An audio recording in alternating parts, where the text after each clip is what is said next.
Isinabatas na ni Pangulong Bongbong Marcos ang pag-amyenda sa Motorcycle Crime Prevention Act o mas kilala bilang Doble Plaka Law. Layunin nito ang pagkakaroon ng mas simple ngunit mas epektibong motorcycle safety measures at penalty sa mga motorista. Ayon sa bagong batas, may palugit na 2 araw ang LTO para magbigay ng Certificate of Registration sa oras na makumpleto na may-ari ng ang dokumentong kailangan kabilang ang PNP HPG clearance.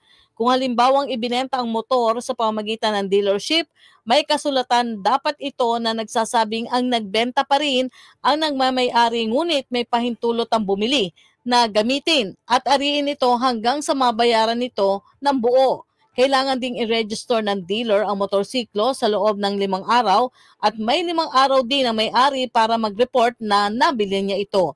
Dapat din mailipat ang pag-aari nito 20 araw matapos itong bilhin.